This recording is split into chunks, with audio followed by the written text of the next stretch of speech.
Hi, I'm Richard Weiss, former president of the Explorers Club, and I'd like to welcome you to the Explorers Club 50 lecture series. If you're new to the club and to the lecture series, I'd like to welcome you and tell you a little about ourselves and also about the Explorers Club 50. First of all, the Explorers Club was established in 1904. At that time, by a bunch of guys trying to get to the North and South Pole. And since that time, our members have covered just about every corner of the earth. In fact, when you walk into the lobby of our historic headquarters on the Upper East Side of Manhattan, there is a plaque on the wall that perhaps summarizes it best. Our members have been the first to step foot on the North Pole, first on the South Pole, first to stand upon Mount Everest, the highest point, the first to go to the lowest point in the ocean, and also our members were the first to go to the moon. Other notable explorers have been Theodore Roosevelt and Jane Goodall, and just about every notable explorer of the 21st century. Now, about the Explorers Club 50. The slogan is 50 people who are changing the world that the world needs to know about. And I'll give you a little genesis of how that started. Last spring, during the beginning of the pandemic, one of our members said to me, "You've got to check out this performance or this video called Earthrise by a young poet named Amanda Gorman." I watched it, and it was about the Apollo 8 mission, which were our members. And I was blown away by how she described Earth, the environment, and the fragility of our planet. We started a short correspondence and became pen pals. She became a member. But I also thought, how many other Amanda Gormans are out there in the world? In fact, when I got together with the chair of this program, Joe Rohde, who you'll be meeting in just a few minutes, we got together and we said, how do we want to describe exploration in the future? And if we're truly a global exploration society, then our club has to represent the world as we see it. And not just in terms of how people look, but also how people describe the earth and the sky and just about everything in science. So, how did we choose the EC50 honorees? 50 people who are changing the world that the world needs to know about. The first thing Joe Rohde said to me was that if you take a problem and you approach it with the same people, you are always going to get the same type of result. So he immediately said, we wanted as diverse a judging panel, people who could look at the world through a different narrative and lens and be able to come together with some sort of conclusion. So he put together a group that was from all over the world. The next thing we had to do is have our membership give us people that they have met along the way that were doing incredible things that maybe weren't recognized for their work. We got about 450 nominations. And I have to tell you, they were pretty amazing. We could have gotten an EC 200 out of it. We came out with our top 50 honorees, and the result was nothing less than spectacular. We have people covering all sectors of disciplines from space to paleontology, oceanography. We have Inuit, Native Americans, Sri Lankans, Indians, Africans, and just across the border.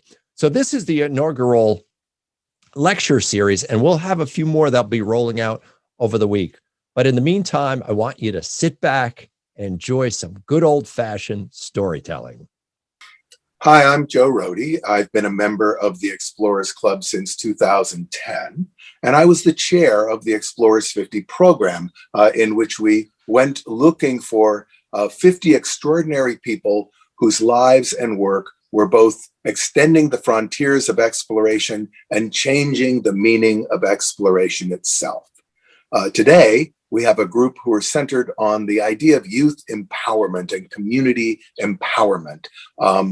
And some of their work is really, really incredible. Before we go further, I want you to have an opportunity to hear them talk about their work. And so we're going to look at that, and then we'll return and we'll get into discussion.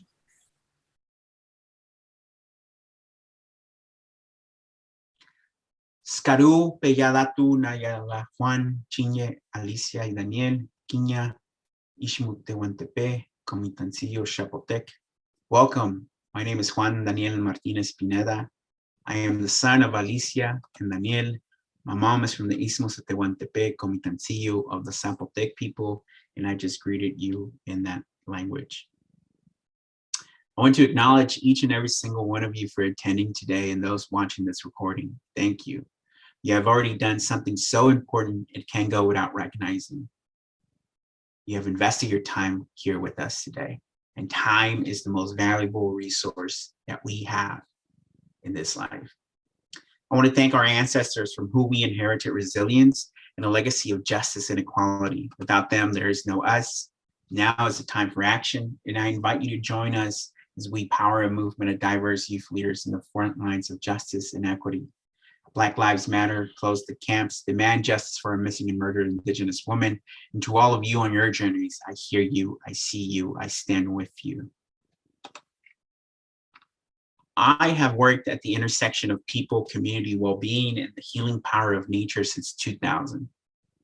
The year I had a revolutionary awakening as to how nature impacted my own healing from trauma. I was in detention and given an ultimatum. I stay in detention or I join Eco Club. Little did I know that what I needed most at that time in my life was an opportunity. There's nothing as powerful as an opportunity. And Ms. Pepin presented that opportunity through her garden. I selected jalapenos to grow in that garden, thinking that it would be nice to show my parents that a lot of what they had taught me growing our own crops in South Central LA had stuck. Caring and stewarding those jalapenos activated a passion in me in a time when I felt that I was doing just about everything wrong, but this felt right. So I stuck with it, came back day after day, opened books, studied photosynthesis, irrigation systems, life cycles of peppers around the world, because this was no longer just a science book. It was real science applied in real life in the world. That first experience and the ones that followed, like experiencing the magic of the Grand Tetons via the Teton Science Schools, reaching the pinnacle of that peak with famed mountain climber and good friend Conrad Anker, exploring the kelp beds off the Catalina Island shore in two-person submersibles, launching a campaign in the city of LA to plant 1 million trees. This all led me to become an explorer and advocate for community building through the power of nature. To me, an explorer is an individual who understands three things: that we carry the responsibility to inspire others to seek out the best version of the world for future generations, to acknowledge the history and legacy of ideas and places that make today possible, and to translate the impossible into reality. In 2011, I was recognized as an emerging explorer by National Geographic, and today I'm excited to be recognized by the Explorers Club in the Explorers Club 50 this year. So thank you for that honor. Nature gives me a place where prejudice does not exist, a place where I can show up without worrying if the trees will ask about my immigration status, where the river will not ask how much money I have in my pocket, and where the sun does not judge me for the path I have walked. The sun wakes and greets me with a sunrise, regardless of who or what I am. In 2015, I co-founded Fresh Tracks with a community of peers and colleagues. Fresh Tracks is dedicated to empowering young, diverse leaders with cross-cultural understanding, civic engagement, and leadership development. And all that we do is rooted in the healing power of nature and culture, and centering youth and community solutions. Through this project, we're able to break silos and create communities that honor each other's traditions and cultures, while addressing issues in their own communities that limit the access to their well-being. Some of my favorite moments are the ones where young leaders like Devin from Boston, Massachusetts, and Waylon from Barrow, Alaska, realize that some of the pain in both of their homes can be addressed through solutions that they lead together.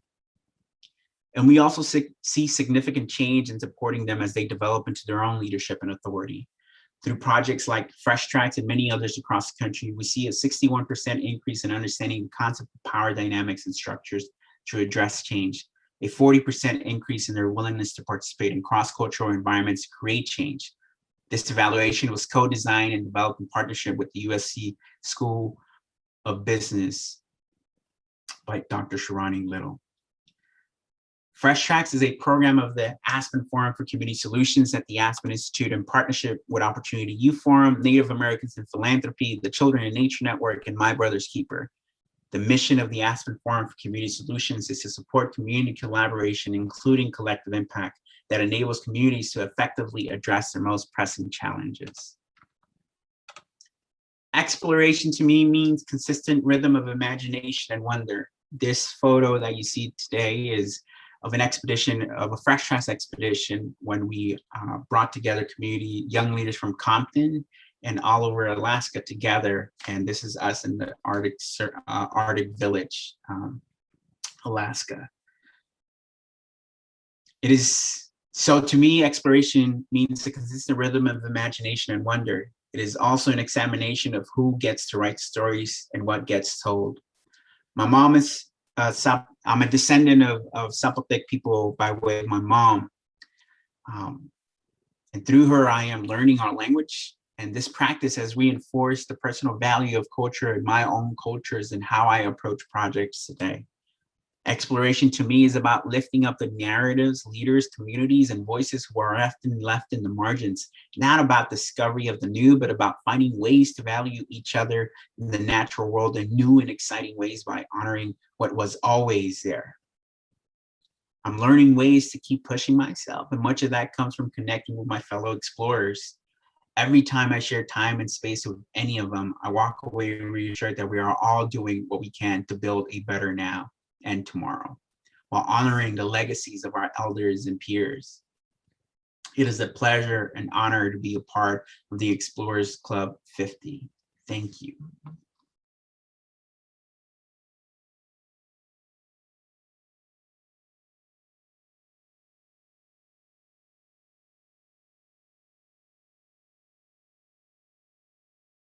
Hi, my name's Craig Matheson. I'm the founder of the Polar Academy. The Polar Academy is a charity here in Scotland whereby we recruit children between the age of 14 and 17, children who may be struggling in life, be it through they're victims of bullying or they've suffered some sort of trauma in their life. And the way we help these kids is through exploration. Normally, we train these kids up for a minimum of a year. We've been dubbed Europe's toughest youth program, something I'm very proud of. But we train these kids up and then we take them on a major polar expedition up to East Greenland. And there, the kids change. Everyone I'm speaking to in the Explorers Club knows that the Arctic and doing big expeditions changes people. With kids, it has a miraculous transformation with them, because these kids, when I first meet them, they describe themselves as being invisible. They just flow through the education system without anyone actually noticing them at all. What Polar Academy does is actually prove to them what they're capable of, but also proves to their families as well, because we involve their families in the whole process, except the expedition. That's for the kids alone.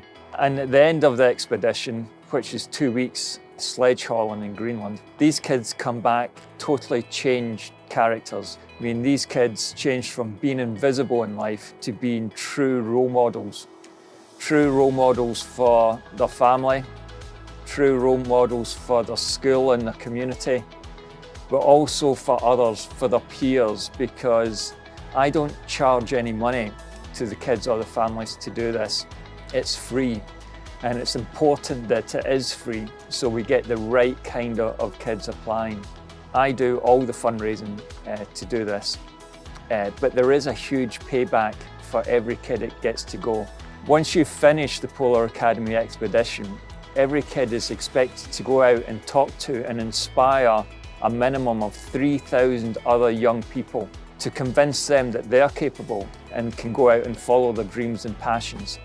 That's a target we have always exceeded every year. So at the moment we take 10 kids out on an expedition at a time. Those 10 kids change the life of 30,000 other kids. Every year we're getting bigger and bigger and bigger. This year we're actually doubling the Polar Academy. We're going to start to run 2 expedition teams out there. and we're hoping to expand. I want to speak to my colleagues and brothers up in Norway to open up in Scandinavia and also down in England.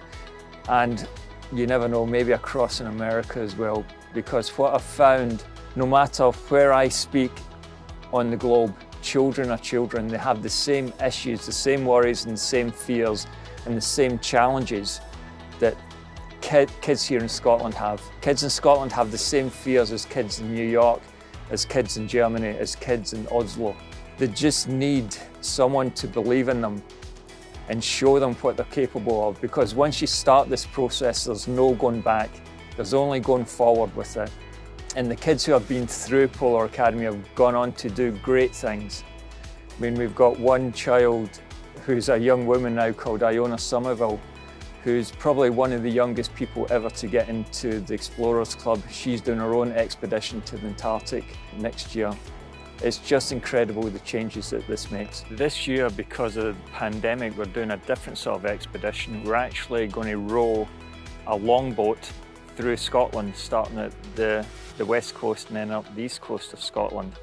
So I'm going to show you a little video that kind of encapsulates what the Polar Academy does. And then you're going to hear some feedback from some of the kids of the differences that's made to them. I went out my way to make the Polar Academy the toughest children's project ever. There is nothing tough anymore. We're all afraid as adults of getting in trouble. So we bubble wrap our kids. We've gone soft.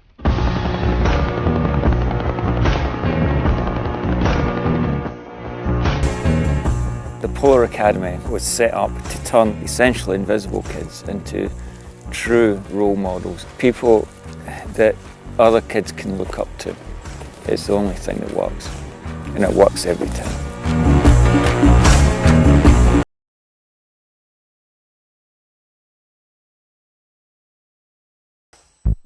These kids are going to face intensive cold, strong winds, rain. Greenland is a really wild place.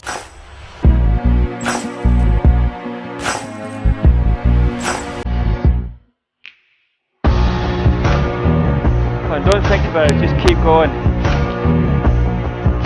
We need to get back to a point where we can actually look at our children and think, yeah, they can do incredible things. They might just be 14, but they can do incredible things, instead of stopping them doing stuff.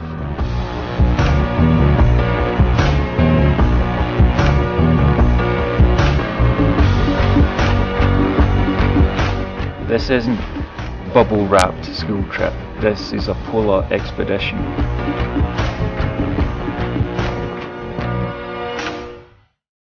Try to think of one word, but none really describes how good it was. Awesome.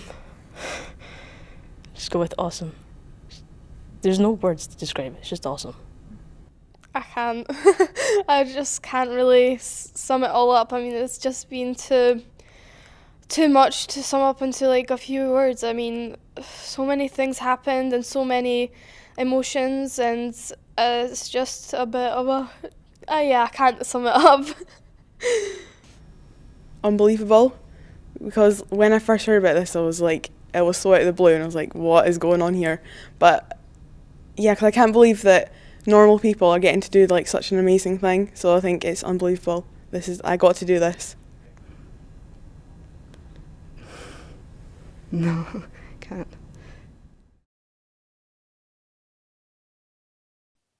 Hi, my name is Samuel Suleiman. I'm the founder and executive director of Sociedad Ambiente Marino.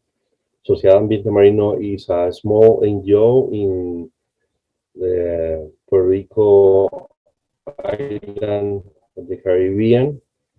We have been working with coral restoration since over 25 years ago. Our organization has been working around the island, but more specifically in the municipality island of Culebra. Culebra Island is a small island between the east of Puerto Rico main island and the island of Virgin Islands. This island is with the pristine beaches and has No River to give us a start. We start working, restoring the places that were bombarded by the navies at the 70s, and we try to restore it and have is more rehabilitation process with the total. And our organization is getting this year our 20th anniversary as incorporated at the Department of State of the main island of Puerto Rico. And our activity usually are transformative education that we work with a lot of young and children around the island, but with focusing them to what is getting in our surrounding. Instead of going just to the classroom, we love to teach around the same area that we are sharing the knowledge that are the beaches and the ocean. And this kind of activity is very interesting for them. And I think that promote the love for the ocean conservation and the coastal processes.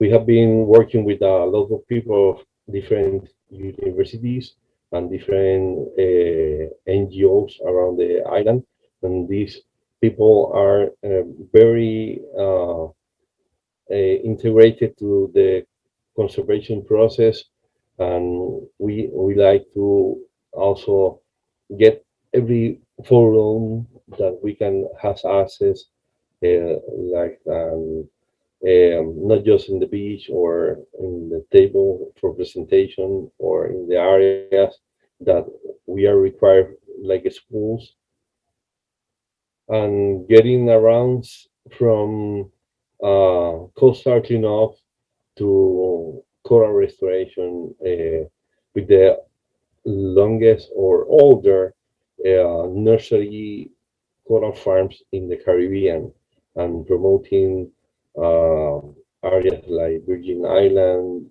Dominican Republic, and other island, other coasts around the Central South America.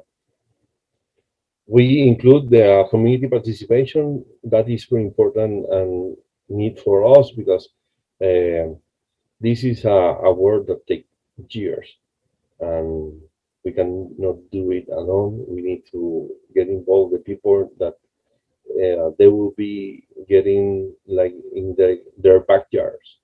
We have to work with a lot of people and having it around, going to different places uh, to promote the working area and the massive restoration, scaling up not just a couple of area restored, also working with scientific symposium, regionals and international, that help us to promote that knowledge using different uh, webinars that we have shared through Facebook Live during Thursday.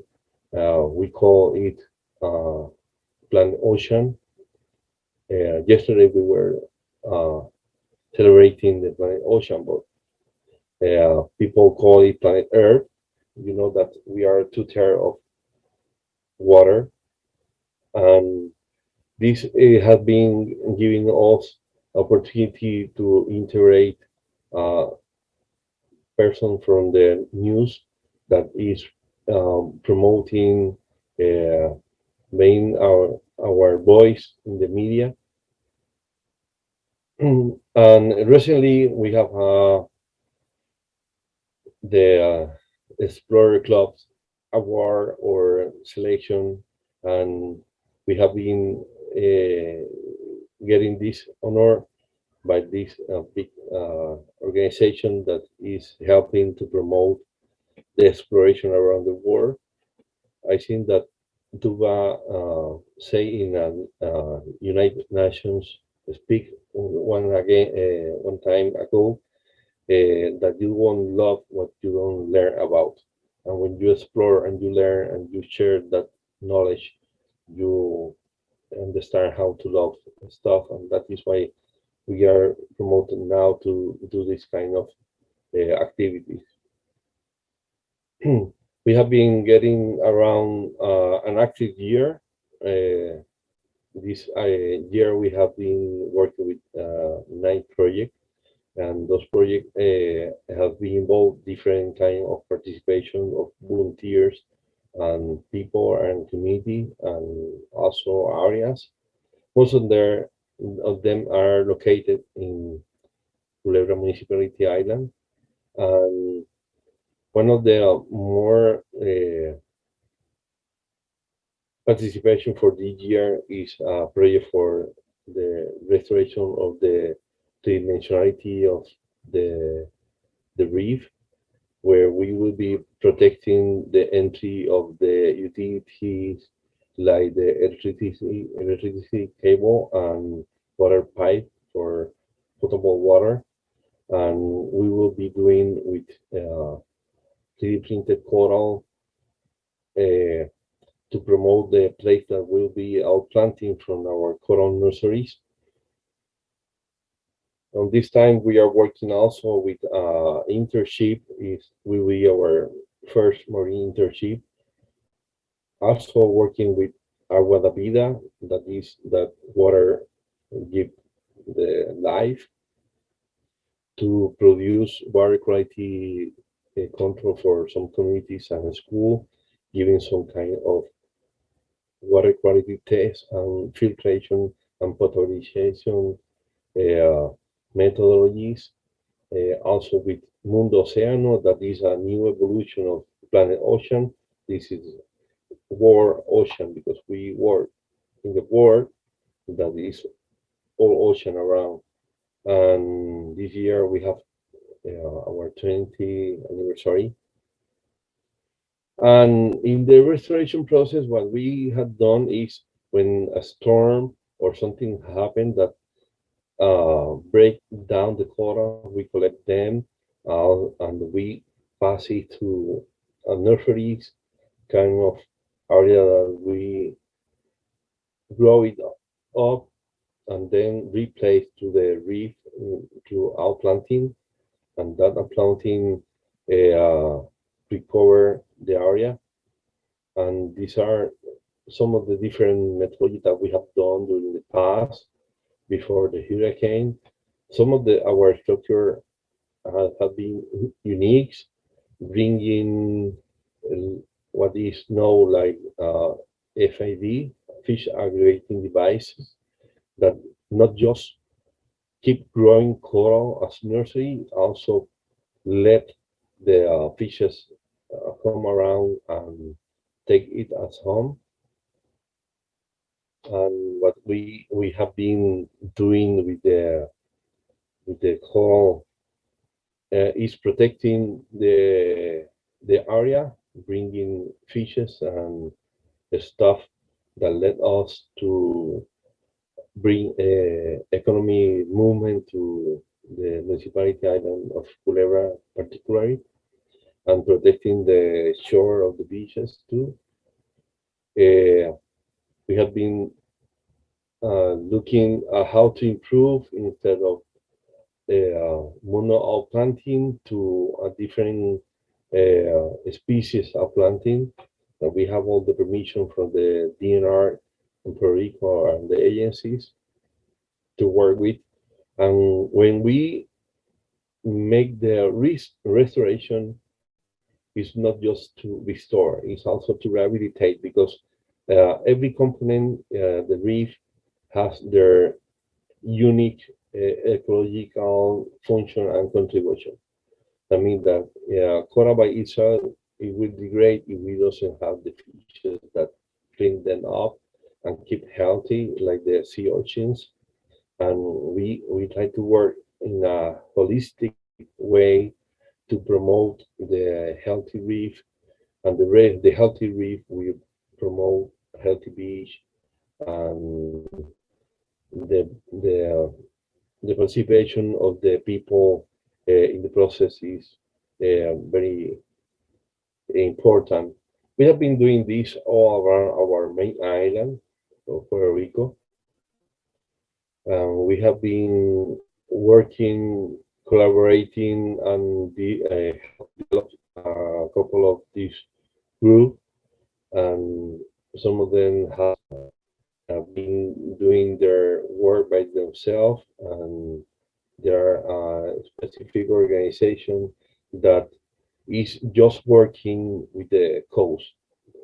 Most of them have been developed in a couple of years ago. We have been working in the Culebra Municipality Island that is located at the east, between the Virgin Island at the side and the east side. And those organizations have provided us the knowledge to include another aspect in our researches, and that helped us to visit Jamaica, Hawaii, Mexico, Cuba, and the Dominican Republic, and other countries to spread the word in multiple scientific meetings, national, regional, and international, giving also the possibility to have a lot of over 50 peer-reviewed publications in scientific journals. And we think that Puerto Rico is a small island, but a better Puerto Rico is possible. The question that we do is if you are willing to be part of that possibility of better, not just Puerto Rico, a better world. And we grow up not just call-ups, we grow up hope, because those young people that is going to places with us, they have hope that what we see at the beginning won't be the same that we have been working at the end. And I appreciate so much to Explorer Club for the recognition, and also the participation and develop of this video, because we need to collaborate, and when we are together, we're stronger.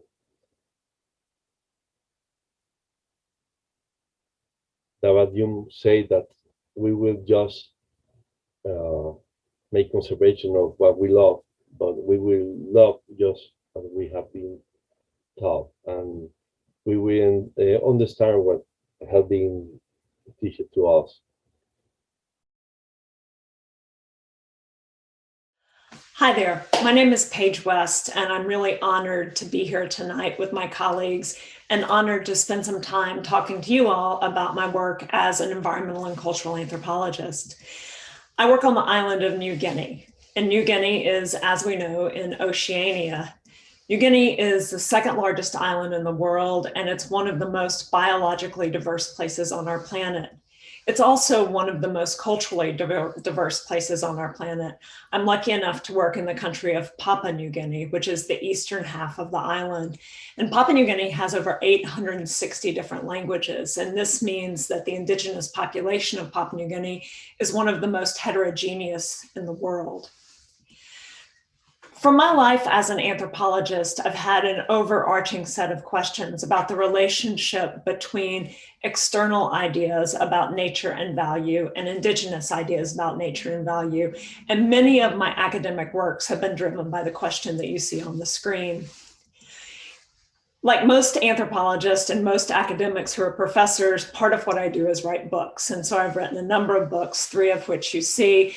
And I want to talk a little bit about the last book, which was actually the last book on the screen, which is my first book, Conservation is Our Government Now.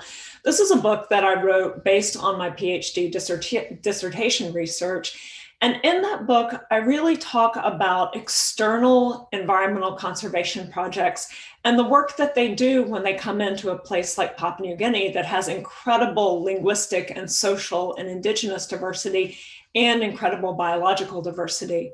And this is a book that was published in the early 2000s. And at the time, many of the big environmental conservation organizations were not paying as much attention to Indigenous sovereignty as some of them do today. And so the book was a critique of what happens when outsiders come in and work to supplant Indigenous ways of knowing, seeing, and taking care of the environment. It was a pretty intense critique. And when lots of people read it, they got mad. But then when lots of people read it, they thought, okay, how can we do this better? One of the incredible things that came out of that was that I'm privileged to have co-founded with a number of colleagues from Papua New Guinea and a number of colleagues from the United States, an organization called the Papua New Guinea Institute of Biological Research. And really our driving premise is this, that for people in Papua New Guinea to truly have sovereignty over the future of biological diversity in the country, people from Papua New Guinea need to be running environmental conservation organizations, and they need to be doing the science that helps us understand how to do conservation. At PNG IBR, we work to make sure that young Papua New Guineans who are excited about biodiversity conservation and excited about environmental anthropology have pathways to go and get PhDs and master's degrees and come back to their country and work in biological and social conservation. One of the things that grew out of that engagement was a partnership that I've had for the past 12 years with John Iney. John is the director and founder of Islands Awareness. And together, John and I have been working towards a kind of conservation that's based on a mixing of Indigenous ideas about nature and culture and Western scientific ideas about nature and culture. Our work together is in New Ireland province, which is a marine province. There are about 150,000 different residents, and they speak 18 different languages. One of the first things we did when we got together was we started to think about, well, so what are the things that matter to the people of New Ireland? And so we did a massive study, and these are the things that matter. These are the Indigenous socio-ecological concerns. People are worried about food security, declining fish stocks, external feeds, illegal logging, increased oil palm plantations, things that are associated with mining, but also climate change. The number one worry for people is local livelihood and food security. One of the things that John and I wanted to do with our work is start from a decolonial standpoint. We wanted to think about what does it mean to do conservation in a way that doesn't replicate a very long history of dispossession. And one of the other places that we started was listening to the elders, listening to people in the communities who have been thinking about the value of biological diversity for a very long time. So in New Ireland, sovereignty over biodiversity means letting go of the very notion of conservation and using a local idea of valet. And valet for us means thinking about that inextricable relationship between Indigenous lifeways and the biophysical environment. It also means working with youth and with elders. This brings me to another project that I want to tell you a bit about, the Saltwater School. So the Saltwater School is a school that John and I co-founded, and we bring young people together with elders for knowledge transfer, young people telling the elders what they know about the world, and elders telling young people what they know about the world. We also throw into the mix scientists, Papua New Guinean scientists and external scientists, to really ferment conversations about the value of both Indigenous epistemology and outsider epistemology. Our work is collaborative. We work with socio-ecological stewards who are local fishers, local elders. We work with national university students and interns. We work with kids, emerging socio-ecological stewards, kids that are K through 12. And then we also work with international students and interns. One of the things that's fantastic about this work is that we get to think about what the future of biological diversity can look like in Papua New Guinea when that biological diversity future is based on the knowledge of elders and of youth. Thank you.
All right. Well, welcome everybody. We have an extraordinary group of people here today, and hopefully we'll have a really interesting conversation.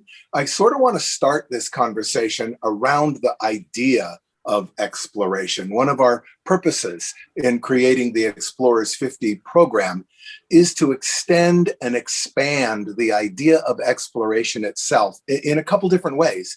One of them has to do with subject matter. What is being explored? What is being looked at?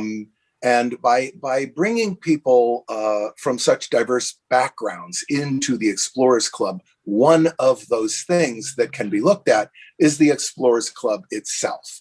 How does it change what the Explorers Club is by who is in it and who is doing the looking?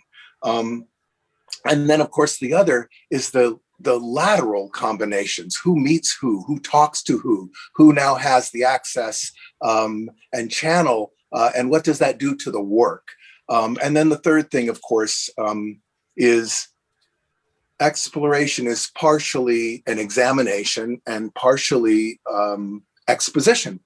I mean, the word explore actually includes a verbal component that means to speak out, to say something, to describe, to reveal.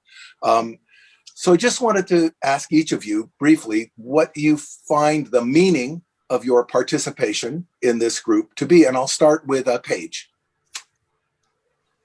Thank you so much. That's a great question. And I think the idea of exploding the very notion of exploration right now is something that the Explorers Club is doing and that I'm excited to be a part of. All my work for the past 25 years has been asking questions about what does it mean to transform partnerships between people like me who come from the United States, or Australia, or European countries, and people in Papua New Guinea. And so my sense of exploration right now is in part about how do we explore new forms of partnerships between people that work for powerful institutions like Barnard College and Columbia University and people that live in rural places where there's a real need and desire to return to a kind of indigenous sovereignty over biodiversity. And so I think exploring the idea of new partnerships is really, for me, at the essence of exploration right now. Let's go to Samuel. Hi everyone. I think that our nature push off to explore. I know when you are a baby, you explore everything. When you are growing up, you explore, and that is part of our nature. And we are so lucky living here in Puerto Rico that we have so much rich natural resources that we can go around and explore. But for organization Sociedad Ambiente Marino, we have a mission in the exploration of the ocean and the coast, because we understand that we already have 2/3 of our world is water, and we have so much without exploring, without learning, and without the opportunity to learn and teach to others how to protect and preserve those resources. I think that I'm most blessed because I have a lot of volunteers that work with me, and they learn and they pass like a torch. And every time I have those kids growing up and getting their degrees and their PhD and post PhD, and they are doing some great well. Right now, I have a couple of students with me in the water. I'm on the beach right now. I'm working. This is not the office. And what we are doing is trying to explore what is killing the coral so fast through a disease that is called SCTLD. And that disease is killing the coral, and the coral are very important for us, the islander and the Caribbean, because it provides the food, it provides protection, it provide also business for the people in the tourism industry. And most of the people in the island doesn't export any agriculture products. Instead, we import. That means that the seafood is essential for us, and the tourism industry is also very important for our economy. And I think that we own to our youngest people that knowledge that help to make a question to be answered and promote the exploration that is innate in the nature. Great. Let me go to Craig. This notion of explore, what does it mean to you, to this, to the organization, and this new lateral connections between people that might not otherwise have found each other? It's a brilliant question, Joe. For me personally, exploration started off when I was a kid in the traditional sense, reading about the great explorers of old, Captain Scotts, the Amundsens, the Nansens, and just having that sort of passion to explore. So even when I was a small boy, I'd go out and try and explore and make that first footstep, that true sense of exploring. But now working with the kids I work with, I mean, exploration's a huge thing, absolutely huge thing. And it can change everyone that I work with. And it's really exploring what these kids I work with can do, what they're capable of, really. But we still do it through the traditional sense of exploration. We still go out, we ski, we go to polar landscapes. But really, this is a journey of self-discovery for the kids that we're working with. And I mean, these are kids from all sort of different backgrounds and with different sort of sense of beliefs. But one thing that's common with them all is when they first start, they are pretty broken. These kids describe themselves as invisible. So we use exploration to show them what's possible within themselves. And these kids might be quiet, small, fragile things when they first start.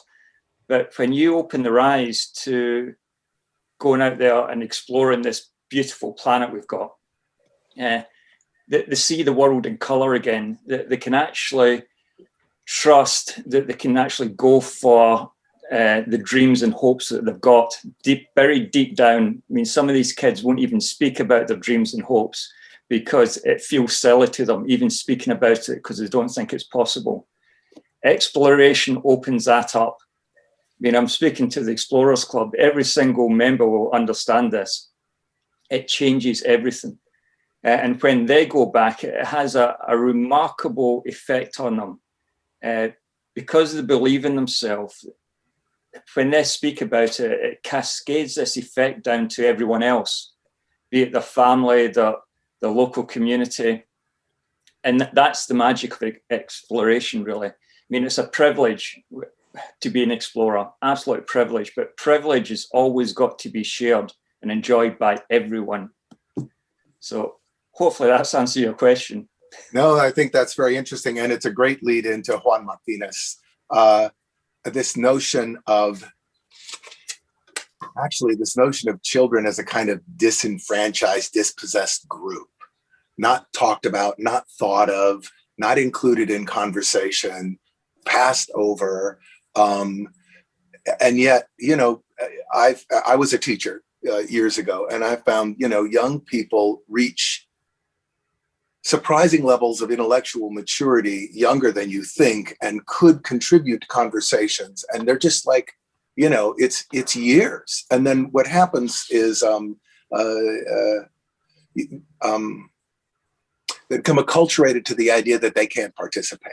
And I know that Juan, your work both, you know, intersects nature and kids and frankly, power and agency. And so I'm very curious in the context of this organization, what that might mean, your inclusion in this and what the Explorers Club can mean in particular to Fresh Tracks and to your other work. Thanks, Joe, and such an honor to be here with all my colleagues and fellow explorers as well, too. And I think you hit it on the nose in what you were just sharing, and Craig as well, too. one of the notions that I often struggle with is how we think of young leaders as the leaders of tomorrow. And my comeback to that has always been, why tomorrow? They're the leaders of today. Many of them are leading the pathway for us already in so many different ways. For me, exploration really starts at the sense of this urgency of just getting to know everything, and this sense of wonder that I think is often lost as we grow into adulthood, just wondering about all the things that are beautiful and powerful in this world, wondering about how the trees don't look at my skin color because of where I'm from, or how the sun won't look at my income level, or how the river won't ask you about your nationality or make fun of your accent. And believe me, the mosquitoes really don't care where you come from. Like they're gonna take what they need from you. And it was this sense, I think, for me, as I began to explore, of entering this space where I could show up without bias imposed on me, or without my own bias, and centering that in building relationships with others, and starting to feel that. And that has inspired me throughout the rest of my career to explore that intersectionality of where the outdoor spaces, the culture, the history of exploration come to be. And I think for us as the Explorers Club, we also have to interrogate some of our own history as well too, about how exploration is linked to colonization, and or the dismantling of communities and things like that. It's not to say that to point fingers, but to honor and reconciliate with that, and to start to acknowledge it and center it in a way where exploration is not about taking, it is about growing. It is about exploring the space, and it is about uplifting the voices that have often been either muted or not credited with many of the discoveries that are part of our history today. And people don't get to the North Pole or the South Pole on their own. They have, many times they're asking the Native and Indigenous people how to get there, right? And how do we credit that? How do we uplift those voices that also helped in that exploration pathway? And for me, that's how that shows up in Fresh Tracks, is to really center the youth voice and the young leaders, is saying, either you tell your own narrative or someone's going to tell it for you, and they might get a lot of it wrong. So either we all become explorers and uplift that rich indigenous and ancestral knowledge that is part of who we are, and we tell our stories in our own way with our own voice, and uplift that and center and honor that as well too, and honor the legacy that has been able to create a platform for us through the Explorers Club as well too. And it's just such a rich diversity of innovation and creativity that lives in this legacy, that to honor and uplift that is such an honor for me to be a part of it, such an honor to also center some of the work that we're doing together. Thank you. Thank you. This makes me want to go right back to Paige, because I know you are very pointedly specific about kind of a activist undercurrent to anthropology itself, and returning autonomy, authority, agency, power to Indigenous people, to not just to carry out conservation, but to determine its nature in the context of their needs and their society. And in a place like Papua New Guinea, where there's all kinds of forces leveraged against that, I'm just curious to see how that plays out, and whether you see this phenomena. I'm sorry, I'll shut up in just a second. This phenomena where once people recognize capability as a motif, it has a kind of viral expansion in places you didn't necessarily expect. Yeah, this is a really interesting conversation, a great question. And I'll just go off from something Juan said about the fact that to have gotten anywhere interesting in the world, people had to ask somebody else how to get there. And in order to have discovered any new kind of creature, or to have gone to a place that no explorer had ever been before, you had to partner with Indigenous people. And that was almost always historically a partnership of dispossession. And so one of the things that I've been working on for a long time is thinking about, okay, how do we tell those stories of dispossession in a way that pushes things forward positively? It's easy to critique, right? We can look across the history of exploration and we can make a lot of really smart analyses of what happened in the past. But the question for me is, how do we make sure it doesn't happen again now? And how do we make sure all over the world, but for me specifically in Papua New Guinea, that it's Indigenous people that are driving new pushes towards what we might call conservation in the United States. And some of the folks that I work with in PNG are not even using that language of conservation anymore because they tie that language to this history of dispossession that we've been kind of talking about. And they're beginning to use Indigenous terms for relationships with the land and the sea. And that's really where I am now, thinking about how do we reform our very understanding of the natural world in a way that doesn't silence the people that we've been talking about. And I think one of the other things that's important is this theme that we see coming out about young people and where young people are seen as having a voice and where young people are not seen as having a voice. And, you know, in traditional conservation, big conservation projects, a lot of effort was put on understanding biodiversity. And then recently, more effort's been put on understanding Indigenous knowledge. But one of the things that I'm really interested in thinking about is how kids today kind of work at this nexus of Indigenous knowledge that they learn from elders and grandparents and aunties and uncles, and this scientific knowledge that they learned in all of their wonderful schools. And so I see that intersection of Indigenous knowledge and the kind of science that I was trained in as this really exciting nexus of exploration right now. And I feel like all of us are kind of doing that, thinking about empowerment through both uplifting Indigenous and Native and alternative knowledge and saying, but there's biophysical reality out there that is understandable in these multiple ways. And that's what's cool about this panel. I feel like everybody on the panel does that. Super interesting. I mean, I'm just curious before we go on, is there a Indigenous term you can bring to mind that substitutes for what we mean when we say conservation, which, by the way, refers to resources, and that means a different thing that would be informative, you know, sort of informative back to us about this idea? I think that there are probably millions of them, right? I mean, so you look at a place like the island of New Guinea, you cut it in half with that international border, and you look at Papua New Guinea, 860 different cultures, 860 different ways of thinking about the relationship between people and their surroundings. In New Ireland, where I work predominantly, we've been trying to think through this idea of Vale, V-A-L-E, which is a way that people talk about the relationship of caring and kinship that they have with marine systems. And for me, that's transformed the way that I think about what needs to be done in this world, the work I want to do, because it is not about conservation or preservation. It's about caring in a way that allows for human health and happiness and livelihoods to go on into the future.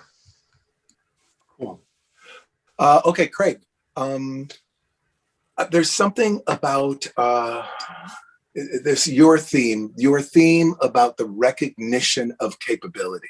And this, I'm sort of bridging from Paige and this idea of Indigenous people understanding, recognizing, and laying claim to capability. And what you do with young people, and this same notion of recognizing capability and where it can lead. You've been doing this for a while. I'm just curious where you've seen it lead. Again, a great question, Joe. I've done expeditions up to the Arctic with kids for the past 6 years. Every year I take 10 kids up. I've got 60 cases I could talk about where these kids have gone from zero to being, and it's a term that gets used a lot and used incorrectly, but true role models within society. These kids have changed everything in the perspective of life going forward.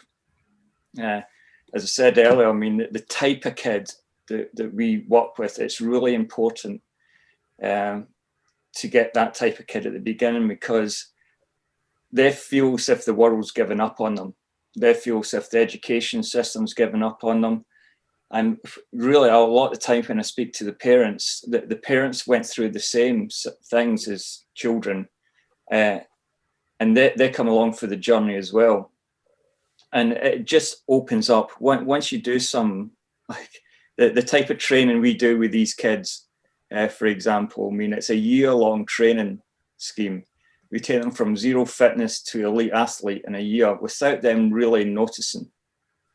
It's about fun. And then we take them to a place which, I mean, I consider heaven on earth up in East Greenland, and we work with the locals. It's really important. We're in equal partnership with the Greenlandic people.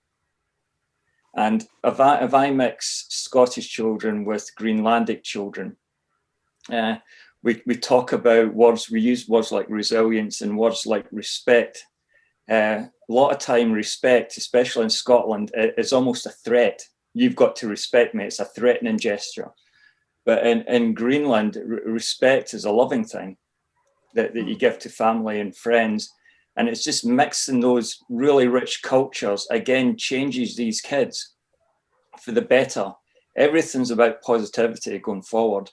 And then when they actually go out and do this expedition, I mean, we don't guide them. It's important that they must do everything themselves. So they're hauling heavy sledges, they're setting their camps up, they're putting the polar bear fences up.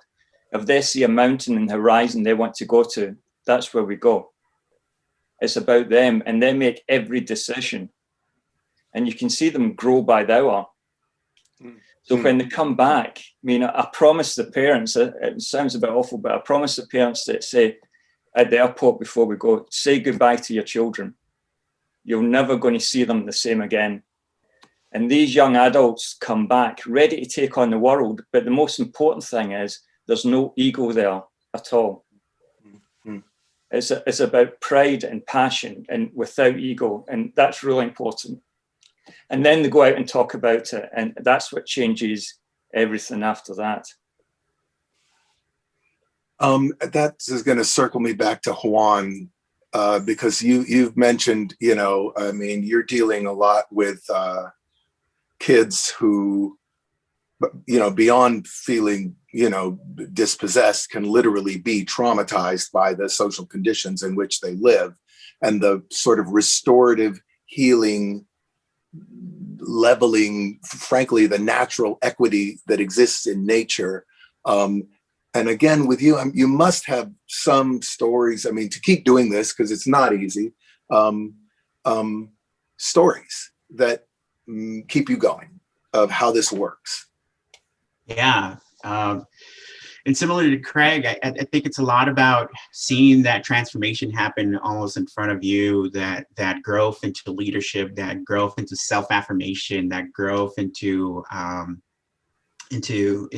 who the potential to be they carry with them. And I've always said that there's nothing as powerful as an opportunity. And oftentimes that's all one of these young leaders is looking for, an opportunity to show what they're really made out of, and to grow into what they can be. And that's part of what we provide at Fresh Tracks is this healing power of nature and the healing power of culture, and bringing those together to allow these young individuals to show and learn from each other as well too. And so we have young leaders from Standing Rock here in the Dakotas,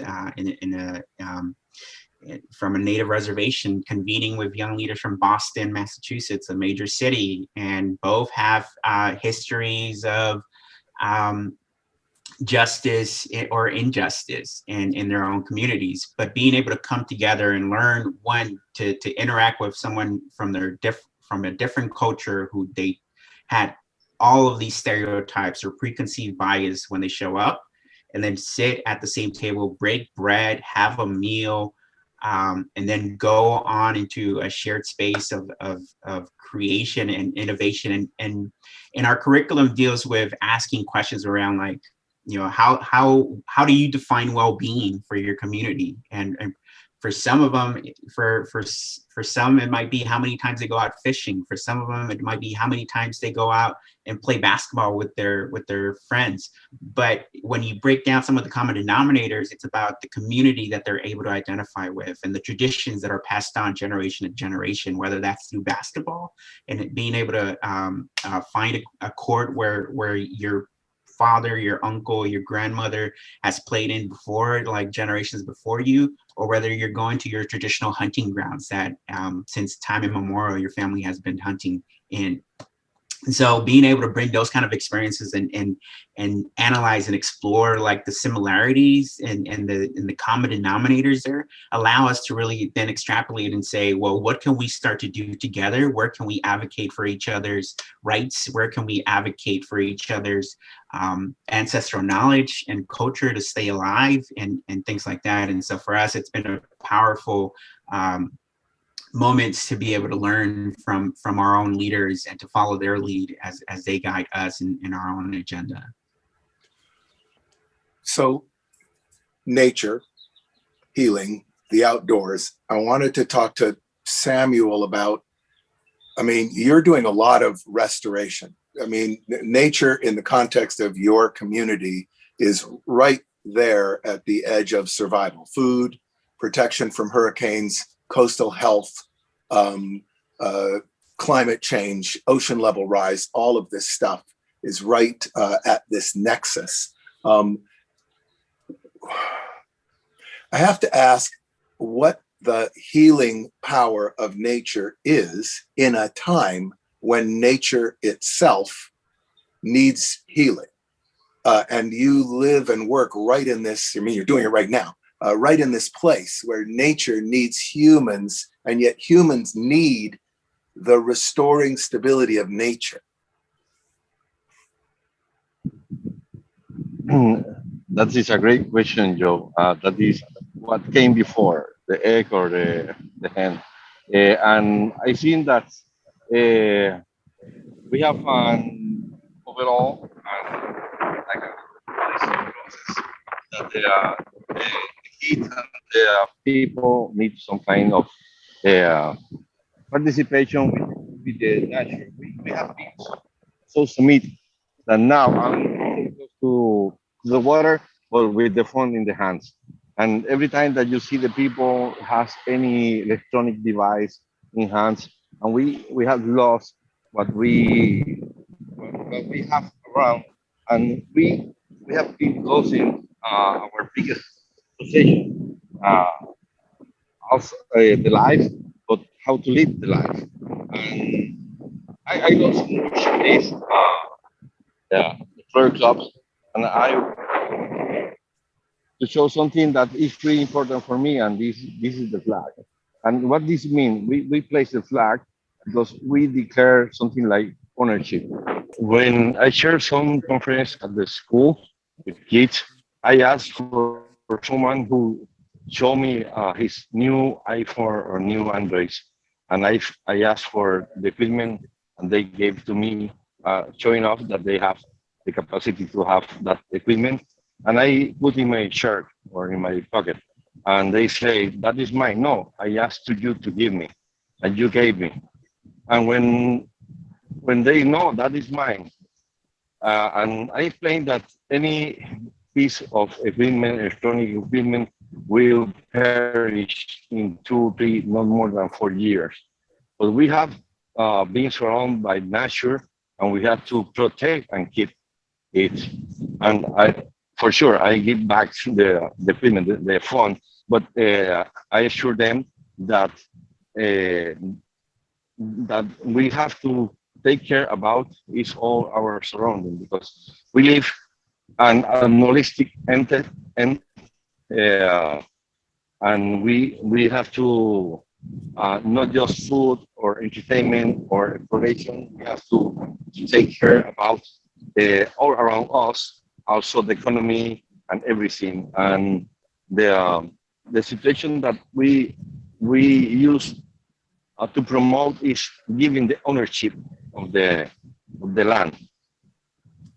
and the land and the water that is around us. And when they understand that we are doing the conservation of what is left and the nature need our contribution because all the hurricanes or the earthquake that we have suffered and also the climate change and all the contamination around, the nature is trying to recover by itself. It needs some kind of help sometimes. And that is why the kids, the volunteers, the young people from the university, they have been getting involved. When they enter at the fair, they feel that they are owner. They have participation, and they suggest new ideas that we try to test. And most of the biggest working idea that we have implemented in the restoration have been by the same people that are not scientists, and they say, why we cannot do this? Because no one said before. Let's try. And when we tried, it was a better effort than how we did before. That means that we have to provide participation. We have to hear. We have to hear instead and just one mouth. And we can just give a couple of simple instructions. But if you hear what the people say on the suggestion and get participation, and I think that is important that they feel that belong to the place. In the place that we are right now, the locals, they see someone that is from outside, they call us and say they are messing out with the corals, and that's happened also with the local with the agencies. And we have this collaboration because every backyard from the people, I cannot protect every inch of coast around my island, and neither in the Caribbean or Latin America. But if the people get that sense of belonging and they provide by themselves and keep out the trash, keep out the bad behaviors, I think that they discover great life and they would like to protect. And that is part. It's like getting someone in love. You show the goods and nice stuff, and they will get in love, and you doesn't have to put so much else in the formula because it will function. I'm going to move to another idea. Last time we did our interview, we we asked each person to sort of describe a day, what's a typical day. But I want to try and shift this a little bit to ask each of you to describe what is a great day, good day, a day that makes it make sense. Yeah, absolutely. I've had lots of great days over the past few years. I mean, a great day for me is getting up, switching on the computer and seeing an inbox absolutely crammed of emails from kids and parents who have heard one of the Polar Academy kids give a talk the night before and want to get involved, want that change to happen for their own kid. That always starts off a great day. Then I go out and meet the kids that I'm dealing with and training, and meeting the families as well, and just hearing from maybe a parent that their kid is trying something new, their confidence is getting better, or they're doing better at school, or they're even going to school now. Just that daily change with them. And then training the kids. I mean, some of the kids that we'll deal with are very unfit at the beginning. And we might go out and do a fitness test, which involves dragging heavy tires 30 kilometers up and down hills.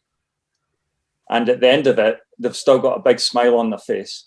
And I know they can do more. And the reason they can do more is that I 100% believe in their abilities. but they start to believe in each other and believe in themselves at that point. And then once training's done, and I've sort of debriefed the parents and updating them like how great the kids are going, I might have an evening lecture where I don't speak about anymore about the stuff I've done. It's unimportant and is nothing compared to what the kids have achieved. So I just pick at random one kid and go through their story. And I mean, one that sticks to mind is, which it was in the video, was young Iona Somerville. I mean, I met her when she was 14, and Iona was broken, truly broken through bullying at school. Her life was miserable. And a lot of kids at that age, they can't see an escape, and they have very, very dark thoughts. So I got Iona just at the right time. She didn't believe in herself, really struggled, and we just built her up slowly to a point on the expedition. I could see this natural born leader come out of her. I mean, Iona's going to change the world when she's a bit older. That's a guarantee. But this leadership, but also this kindness as well to other people, and kindness towards the Greenlandic people we're working with. It was just terrific to see. And again, it just washes over everyone. And when we got back, again, I mean, I don't know how many people Iona spoke to now. It would be thousands upon thousands. She's changed. And then a couple of years ago, she was set back because there was a suicide bombing incident in Manchester, down in England, at a concert one night, and she was involved right in the middle of it. And she suffered from PTSD, and it brought her right back down again. She had the dark thoughts came back, but she applied what she learned at Polar Academy and the discipline and the kindness that was shown, and she brought that through. And she's back on top now, absolutely back on top, and planning her own expedition down to the Antarctic and doing all these amazing things. And you've got to remember, she's only 19. She's only a young woman still. And then the biggest honor was she was accepted into the Explorers Club. And for me, that's truly a dream come true. That's mean I've worked at this for so long and so hard, but for something like that to happen is a game changer for me as well. And again, all the kids just look up to Iona now as something really special, which she is. But I've also got 59 other kids with the same story and the same achievements. On the day that makes it like worth it, the big day, a great day, a definitive day, but a great day. Yeah.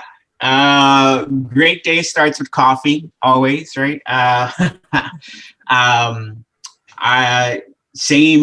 think with Craig, a lot of good emails coming into the inbox, hearing from a lot of the young leaders. We give out micro grants, so we actually put resources in the hands of these young leaders. When we're asking them to change the world, we're actually going to support them in doing that and putting real resources and real accountability in their hands so that they can go ahead and do that. Being able to hear whether they're hosting indigenous kitchen workshops in their local communities to bring back some of the ancestral knowledge of the foods, of the food and the meals that their forefathers and foremothers ate before we had the convenience of local international produce and things like that. To hear about young leaders in Denver, Colorado, advocating for bike lanes in their local communities so that they can enjoy and gain access to their local public parks, because sometimes they can't get to it either by walking or by transit, and they want to get to it by bikes. So hearing how they're taking these resources and making it their own, reflecting of their own communities, I think is one of the days when I really get a sense of that.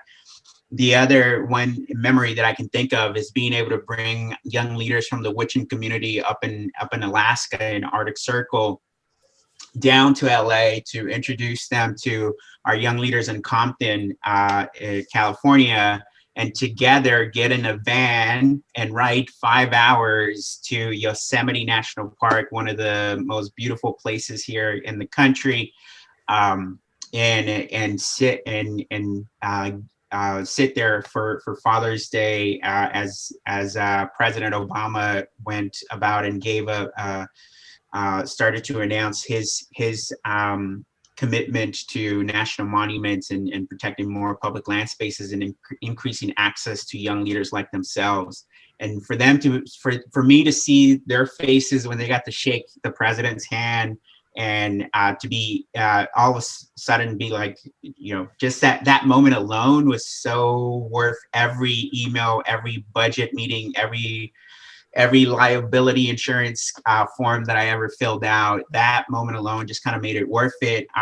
But even more so, fast forwarding 3-4 years later, to see them being able to reflect on those times and speak in front of crowds and motivate and inspire other leaders to join the ranks with them, to not just stop at their own leadership, but to have this sense of, I want more people like me to bring on and to create more leadership.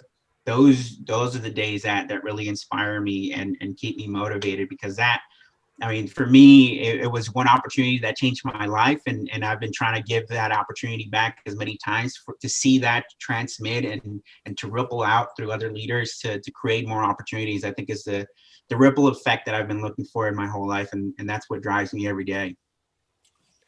And now, Paige. So I'm one of these extraordinary privileged people to have a life that is half in New York City and half somewhere else. And so when I think about a perfect day, I think about a perfect day in two different places. So a perfect day in Papua New Guinea kind of starts with waking up and being near the Roviana Saltwater School, which is the small school that my research partner, John, and I founded, and hearing kids and elders out on the beach talking about whatever they're studying that day.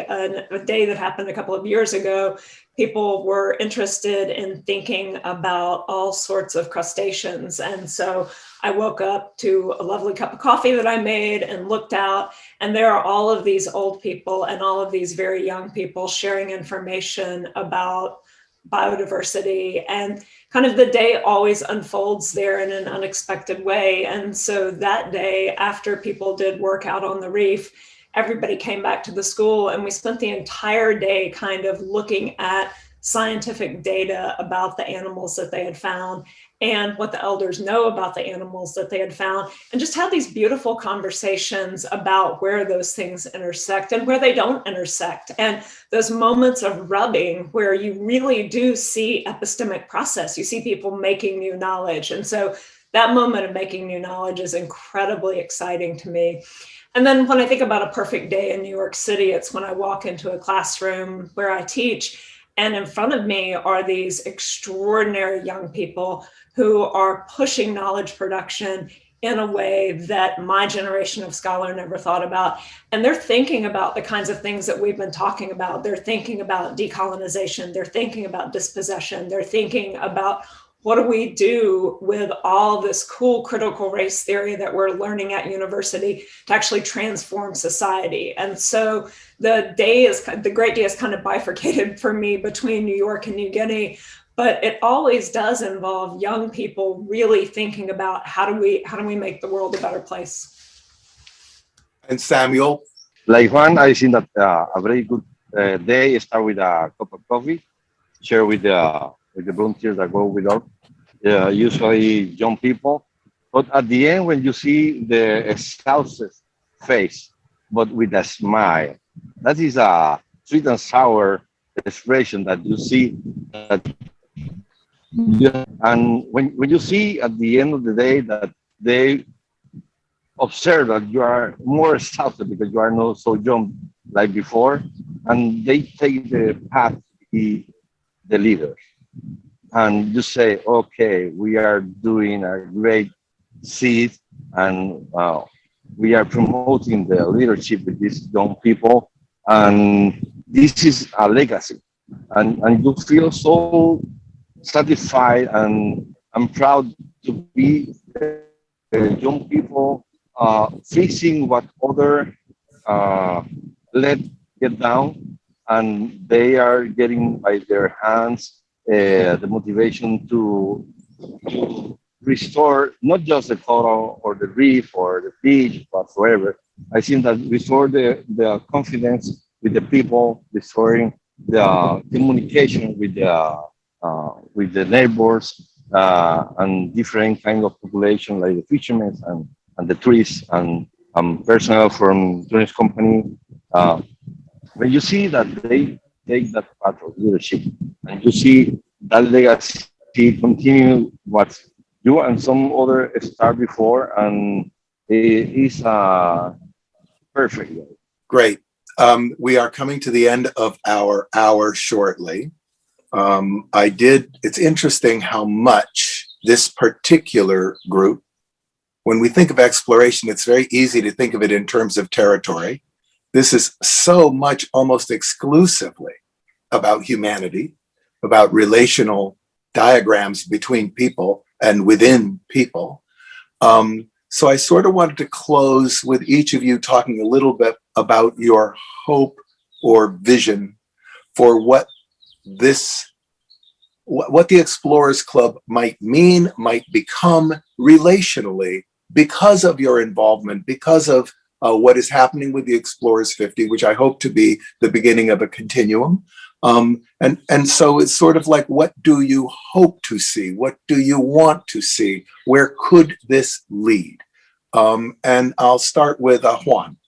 I think for me, Joan, this exploration to me is imagination experienced, and just allowing people to imagine the possibilities of what can be, addressing the challenges and opportunities to live a better life and create a better tomorrow and a today. I think for me, that's one of the main drivers of being part of the exploration, and gaining inspiration, gaining collaboration from my fellow explorers as well too.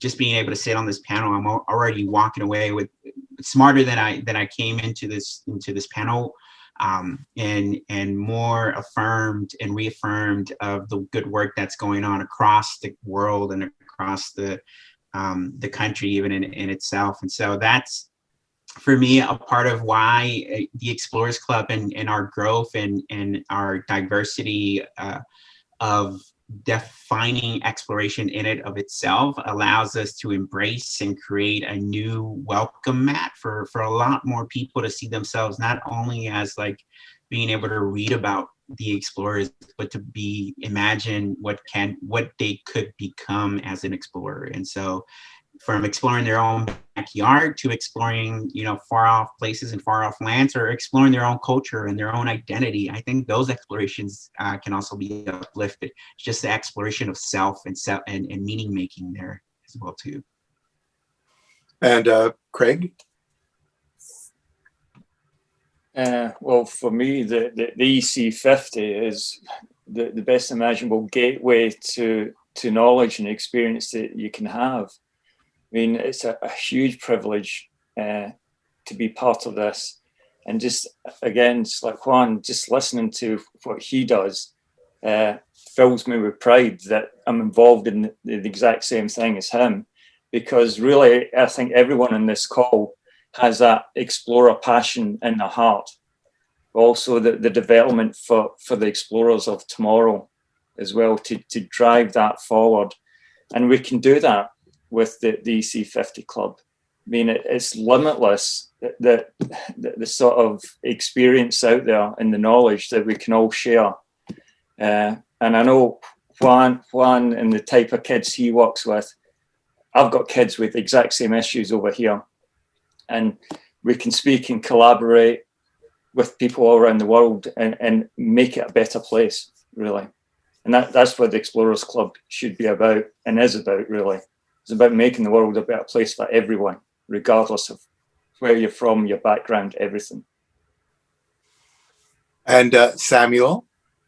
Thank you, Joe. This background that I have now, with young people taking lead of what we need to involve the community participation, involve the young people working with the conservation and restoration of our resource, give me hope.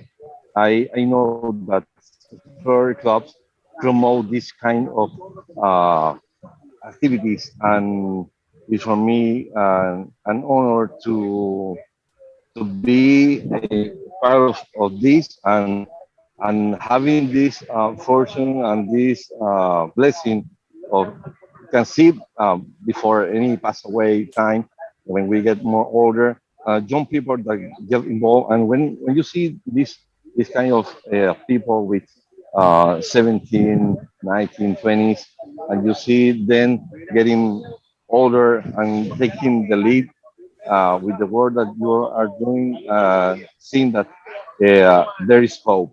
And I think that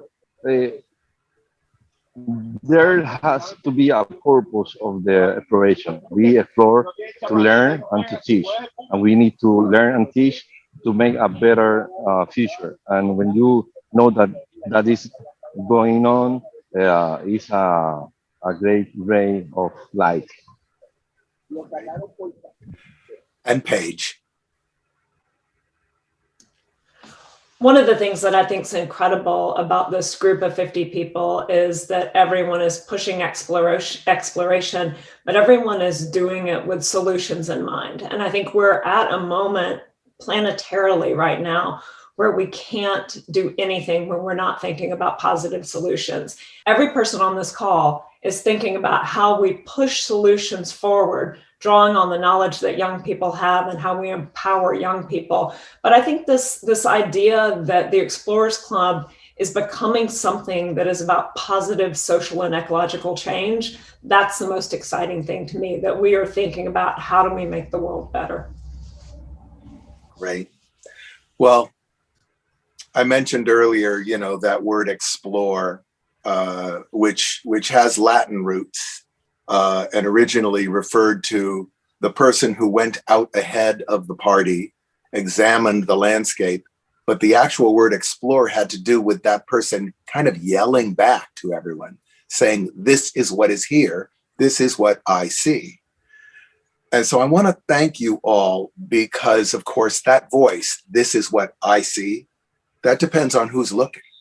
And by all of you participating, we are making a richer voice, a richer description, a richer ability to describe the world, and by doing that, to enlist other people in the missions that all of us care about. So I just want to take a moment to thank you all for everything that you do, and hopefully you'll be seeing each other, and we will be seeing each other over the course of the year and future years as we make as much as we can out of this opportunity. So thank you all very, very much. How terrific was that? Unfortunately, every great story and expedition has to come to an end, but it doesn't have to come to an end for you, because we have a next installment of the Explorers Club 50 speaker series. I'll see you then.